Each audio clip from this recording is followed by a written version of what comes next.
Bonjour, vous êtes sur JurisWin et aujourd'hui on va passer en revue 5 conseils pour réussir votre L1.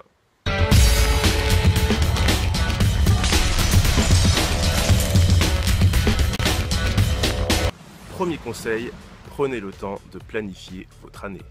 Pendant les premières semaines de l'année universitaire, les cours ont commencé, mais pas encore les TD. Vous avez donc encore un emploi du temps assez allégé et assez peu de travail personnel, donc utilisez cette liberté, en tout cas provisoire, pour organiser tout ce qui va tourner autour de votre cursus. Qu'il s'agisse de votre agenda hebdomadaire, de la façon dont vous allez organiser vos trajets, de l'organisation de votre temps entre le travail, aller en cours, les révisions, tout ce qui peut aller autour. C'est aussi le moment de choisir vos matières optionnelles, ce qui implique d'une part de vérifier le contenu des cours, parce qu'un intitulé peut être trompeur, et d'autre part de vérifier que la personnalité du prof vous convient, sans quoi votre assiduité risque d'être un peu compromise. Deuxième conseil, adoptez l'attitude juridique sans vous mettre la pression. Vous allez vite le remarquer si ce n'est pas déjà fait, mais le droit est un domaine où règlent les abréviations et les sigles incompréhensibles, peut-être encore plus que dans d'autres filières. Et ça ne va pas vous échapper non plus, les profs et les redoublants aiment bien utiliser et abuser de tous ces sigles, de toutes ces abréviations, pour montrer à quel point eux maîtrisent le sujet et pas vous. Mais ne vous laissez pas impressionner, c'est le meilleur moyen de faire une erreur en vous frottant à des verbes que vous ne maîtrisez pas encore, comme légiférer ou stipuler si vous vous référez à une vidéo précédente. Retenez cette chose simple, quand on débute, c'est normal d'être débutant. Donc prenez le temps de vous familiariser avec les abréviations juridiques, l'utilisation des majuscules, les sigles et toutes ces petites choses dont vous aurez besoin dans la suite de votre cursus. Vous verrez vite que c'est pas si compliqué que ça quand on prend le temps de s'y intéresser sans se mettre la pression, et vous aussi bientôt, vous pourrez vous la péter pendant vos dîners entre amis ou en famille. Conseil numéro 3, misez presque tout sur la méthodo. Plus qu'un mantra, c'est une hygiène de vie en L1. La méthodologie est votre passeport pour la L2. Retenez ça, la méthodologie est votre passeport pour la L2.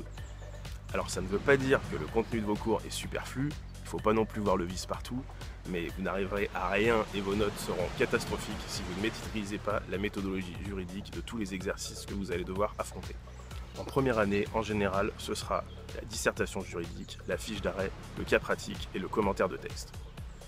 Donc retenez que la forme est un élément aussi important que le fond en droit, puisque la méthodologie va compter pour 7 à 9 points dans le barème quand vous ferez des dissertations pendant les TD ou les partiels. Oui, j'ai bien dit 7 à 9 points, peu importe si vous étiez super fort au lycée avec vos parties, thèse, antithèse, synthèse, ça c'est fini en fac de droit, maintenant c'est 2 parties, 2 sous-parties et pas de conclusion, il faudra vous y faire.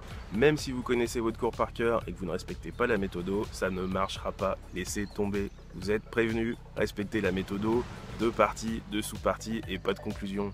Conseil numéro 4, exploitez vos chargés de TD.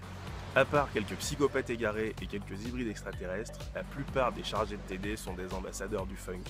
Bon, j'exagère un peu, mais ils sont quand même super sympas en général. Vous n'êtes pas à l'abri de tomber sur un psychopathe austère ou sur une mégère incroyable, mais en général, ils sont là pour vous aider et ils vous veulent du bien. J'en profite pour dire que ceux qui pensent qu'on est chargé de TD pour le fric se mettent le doigt dans l'œil et alors très profond, parce qu'en gros, un chargé de TD, si vous comptez tout, c'est payé au SMIC, voire en dessous. Tout ça pour vous dire que derrière une barbe un peu austère ou un tailleur un peu strict, en général, votre chargé de TD, c'est quelqu'un de bonne volonté qui veut vous aider. Et même le plus austère des chargés de TD préférera que vous veniez lui poser une question et qu'il vous enseigne quelque chose, plutôt que vous ne disiez rien, que vous restiez dans l'ignorance et que vous rendiez une copie catastrophique. Par ailleurs, en fonction de votre université, il faut savoir que votre note en TD comptera pour 50 à 75% de votre note finale. Autant vous dire que vous avez plutôt intérêt à assurer en TD et que votre chargé de TD vous est à la bonne.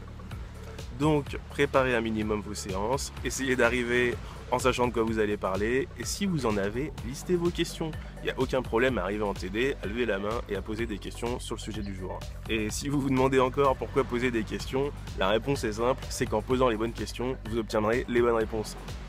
Conseil numéro 5, restez cool, tout va bien se passer. Alors je sais que quand on arrive à la fac, surtout quand on vient d'avoir le bac, ou même quand on est en reprise d'études et que ça fait 20 ans qu'on a quitté l'école, on a pas mal d'inquiétudes et beaucoup de questions.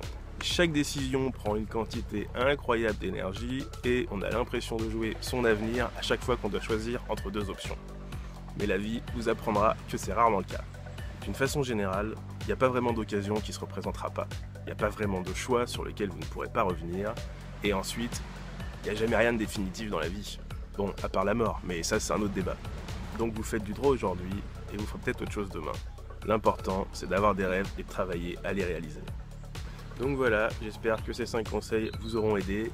Si c'est le cas, vous mettez un pouce, vous posez des questions en commentaire, vous partagez, vous faites ce que vous voulez. L'important, c'est de diffuser la connaissance, les bons conseils, les trucs et astuces pour réussir. J'espère vous aider et je vais essayer de continuer. Prochaine vidéo dans 2 jours. Salut!